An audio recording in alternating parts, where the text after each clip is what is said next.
Հայ տղամարդու գյուղում ծնված, գյուղում մեծացած հայ տղամարդու կերպար է։ Իմիջիալոց, որի կարիքը այսպես շատ ունենք։ Եվ երկրորդը, ինչքանով որ ես տեղյակ եմ, չասեն հիմա փաստաբանները դեռ բան չեն հայտարարել, բայց ինչքանով որ ես տեղյակ եմ, հերթական շինծու ոչ իր հետ կապ ունեցող գործ է, այսինքն 3-րդ, 4-րդ, 5-րդ կապով գտել են իրենց կարծիքով ինչ-որ բան, որը կարող է կպնել Սամվել Կարապետյանը։ Նկատի ունեք դրվագը, որը ավելացվել է, այսինքն փոփոխված մեղադրանք։ Այո։ Եվ ներողություն եմ խնդրում, եւ այստեղ մի շատ կարևոր հանգամանք, ես ուզում եմ, որպեսզի մեր բոլոր հայրենակիցները, ովքեր լսում են, ուշադրություն դարձնեն մի բանի վրա։ Սամվել Կարապետյանը, մի անգամ ասել եմ, կրկնում եմ, երևի թե այդպիսի հաշվարկ գոյություն չունի, ինչքան բարեգործություն է արել, բայց այս պահին էլ դեռ իր կարծիքը չի փոխել, որ բարեգործությունները չպետք է բարձրաձայնվեն։ Այսինքն ստացվում է իրենց խելքով, իրենց կարճ խելքով, որ Սամվել Կարապետյանը պատրաստ է շատ մեծ բարեգործությունների, բայց այստեղ ինչ որ փողերի լվացումով զբաղվի։ Մի քիչ ծիծաղելի է, չի կարելի, այսինքն բաներ կա, որոնք որ լսելն է անգամ զզվելի։ Այսքան այնքան անհիմնավոր են եղել պարոն Ղազինյան այն նախկին մեղադրանքները, որ նորեն են, հա, փորձում գտնել, որպեսզի գոնե դատարանին ինչ-որ մի թղթով համոզեն։ Տեսեք, իմ կարծիքով առաջին հոդվածը, որ դրվել է այդ սահմանադրական կարգի տապալման կոչը, միջին ծանրության արարք է։ Այսինքն այդ արարքով ընդհանուր նորմալ դատարանի պարագայում կալանք չի։ Նու կալանք կարելի է տալ, բայց չեն անում։ Հիմա պատկերացրեք մի իրավիճակ, որ մեկ անգամ տվեցին, երկրորդ անգամ այստեղ դատարանը որոշեց, որ այդ փողերի լվացումով գործը հիմնավոր կասկածով, որը ընդհանրում այո, որը չի կարող, երկրորդ անգամ տվեցին նույնով, երրորդ անգամ երկարացնել կալանքի ժամկետը սահմանադրական կոչով։ Հիմա դուք պատկերացնում եք, այս ինչքան մարդ կա կանգնած։ Բոլորը գոռում են, այո, ես էլ եմ միշտ ասել, հիմա կրկնում եմ, մենք մեր ձևով մասնակցելու ենք այդ ամեն ինչին, այսինքն ցիտում եմ Սամվել Կարապետյանին։ Վախենում կառավարողը։ Ճիշտն ասած, ընդհանրապես վախ չունենալն էլ ոնց էր ասում, հիմարության նշան է, բայց այս պարագայում չեմ վախենում, ինչի համար, որովհետև երբ որ մարդու խիղճը մաքուր է, երբ որ մարդը իր պետության կամ իր իր հավատքի նկատմամբ կատարվող ոտնձգություններին դեմ է կանգնում, կարծում եմ նորմալ մարդը չպետք է վախ ունենա։ Պարոն Ղազինյան, այս համատեքստում տեսնում եք, որ Ռոմանոս Պետրոսյանը պարբերաբար փոքր այսպես հաշվետվությունների տեսքով ներկայացնում է հեծում իրական ձեր դիտարկումները նախաձեռնումների, բացահայտումների եւ այլն, եւ հաջորդիվ նաեւ արբիտրաժի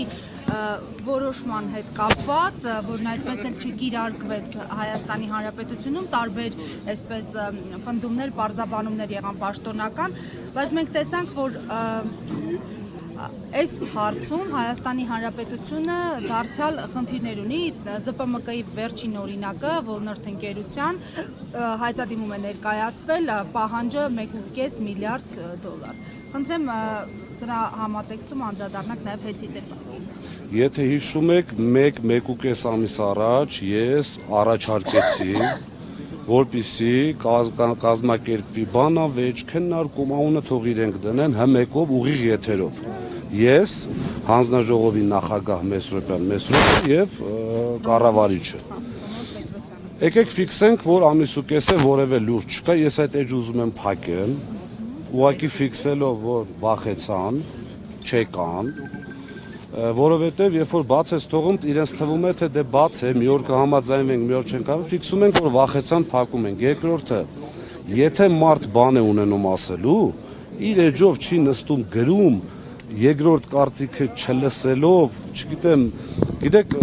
տարիներ շարունակ մենք պայքարել ենք նման երևույթների դեմ։ Հիմա արդեն 3 ամիս է իրենք են կառավարում։ Եվ այսօր բերում ասում են, գիտեք, ինչտեղ սենց ա եղել, այնտեղ նենց ա եղել։ Նորից կրկնում եմ, յուրաքանչյուր իրենց գտած այսպես արատավոր երևույթ, որի դեմ մենք տարիներով պայքարել ենք եւ հաջողության ենք հասել հաշվի առնելով այսօր հեծի վիճակը, եթե իրենք մաքուր լինեին, իրենք կներգրավեին սեփականատիրոջ ներկայացուցիչներին, Առաջի օրը այն չեկած արդեն ես ձև չունեի աշխատելու, ապօրին հրամանով ազատեցին։ Լավ, եթե մենք այդքան մեղավոր ենք, ինչի՞ չեք ուզում մեր հետ քննարկեք, նույն հմեկի տաղավարում ապացուցեք իմ կատարած, այսպես ասած, հանցանքները, սխալները։ Հիմա այդ վախը արդեն բնորոշում է, որ իրենք բան չունեն։ Պարոն Ղազարյան, եւ վիճակի մասն էլ շարունակեց նաեւ այդ տեսակ արբիտրաժների հետ կապված այս դիտարկումները արեցի։ Հայաստանի ներդրումային վիճակը ինչպես է այսօր գնահատում, որպես ժամանակին ամենամեծ, այսպես մասնավոր ընկերության ներկայացուցիչ եւ ինչպես է գնահատում այս մոտեցումը, այս արբիտրաժային այս գործերի վերաբերյալ Հայաստանի Հանրապետության մոտեցումը։ Եթե իշխանությունը սիրի իր երկիրը եւ իրեն խիստ ժամանակավոր չհամարի, յուրաքանչյուր իշխանություն է ժամանակավոր, բայց պետք է քո երկիրը սիրես եւ չանես այնպիսի քայլեր, որի արդյունքում կտուժի քո երկիրը։ Հիմա այս պարագայում, ինչպես բազմիցս նշել եմ,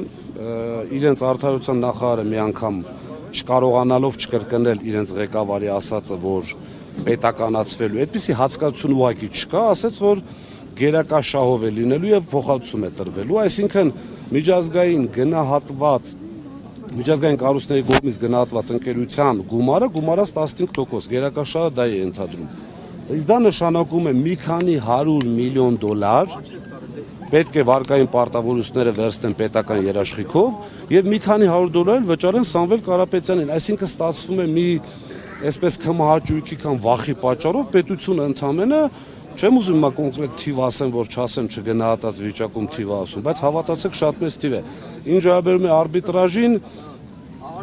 այս քայլերով արդեն նվազել են միջազգային ներդրումները, ավելի են նվազել, որովհետեւ կրկնում եմ, չի կարող նորմալ գործարար, որը միջև իր ներդրում կատարել ուսումնասիրում է տվյալ երկրի օրենսդրությունը, ուսումնասիրում է տվյալ երկրի իշխանությունների պահվածքը, չի գալու այստեղ ներդրում անի, հավատացած եղեք, բացի մեր կողմից այսպես թշնամի համարված երկու երկրներից, որովհետև նրանք փորձելու են բերեն այդ գումարը դնեն ստեղ, գումարով ազդեցության լծակներ վերցնեն։ Ոչ մեկ այլևս չի անում։ Զուգահեռ իրականությունում հա կարծես այս ներսի գործարարներին են փորձում ակտիվացնել, էկոնոմիկայի նախարարն է հանդիպումներ կազմակերպում, ասում են նախընտրական ինչ-որ իրենց կշիռ ունեցող մարդկանց փորձում են ներգրավել։ Նրանց արդյոք այդ գործարարները այս ռիսկերը չեն տեսնում, ներսի գործարարների մասին է խոսքը։ Գիտեք, իմ շփումներն էլ քիչ չեն, շրջապատել Փարքաստու քիչ չի եւ ես ճանաչում եմ եւ աշխատել եմ եւ շարունակելու եմ աշխատել եւ մտերմություն անել Հայաստանի ամենախոշոր գործարարի պարոն Կարապետյանի հետ, հավատացած եղեք այդ շոուները կազմակերպած 90 եւ ավել տոկոսը ոչ իրենց կամքով են գալիս։ Ուղղակի պատկերացրեք իրավիճակ մարդունի բիզնես, ինչ են անելու։ Չգալու դեպքում լծակներ են կիրառելու մարդկանց պատժում։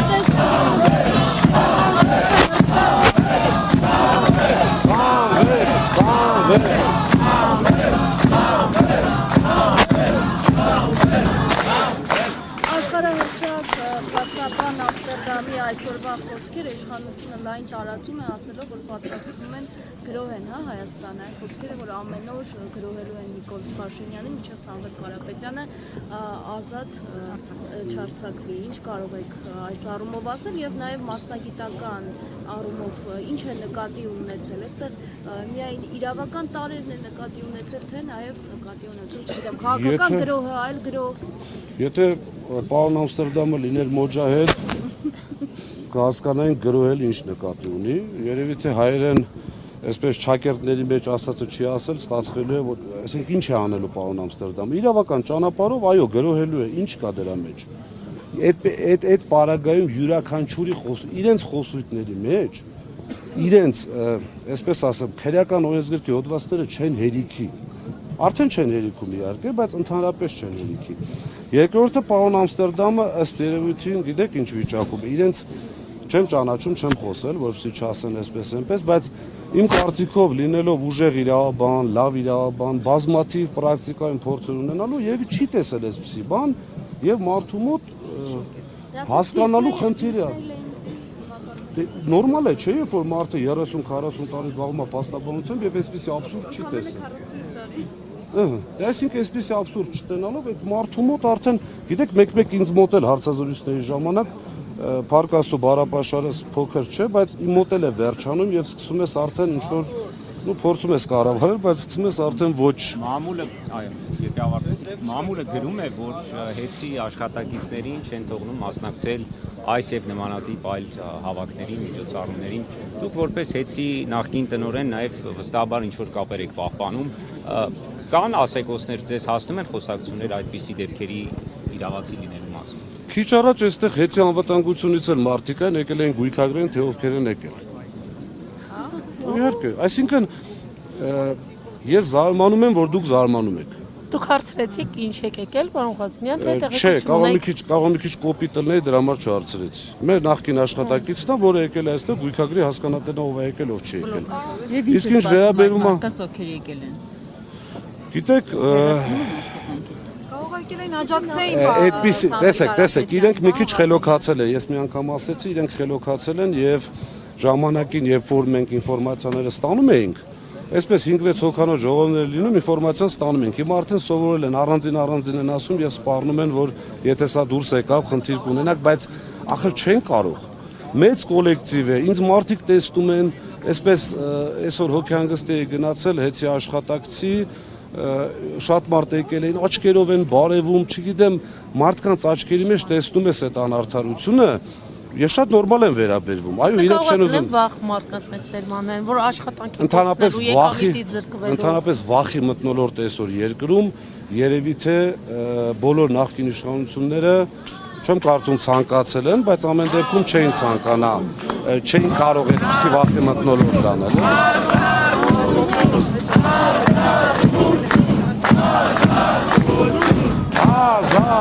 Ազատություն, ազատություն,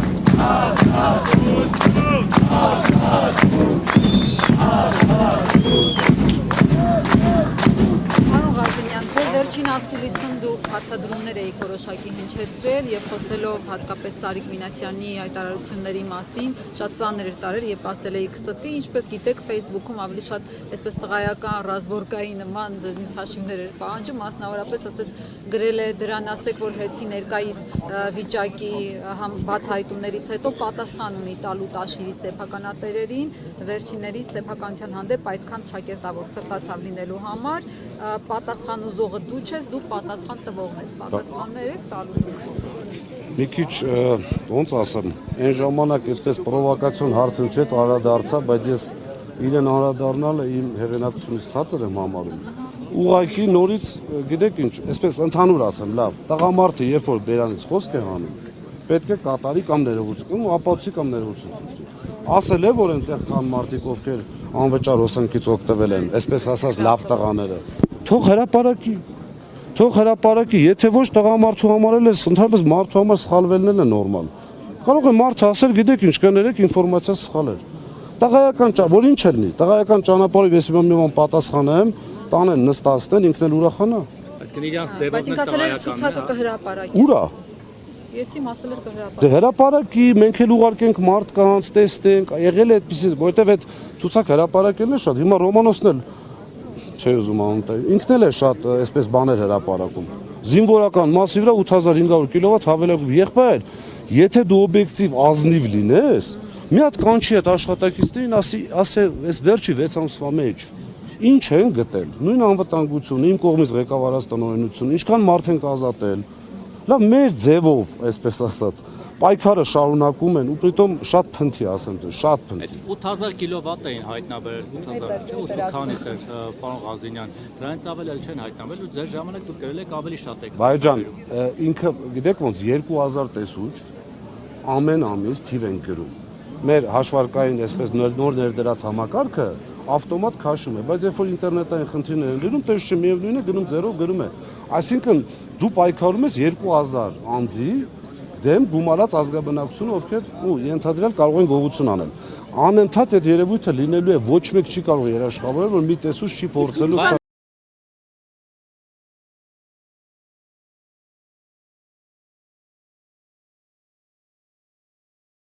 Ինչպես ասեցի, ներողություն խնդրելն էլ տղամարդու համար է, որ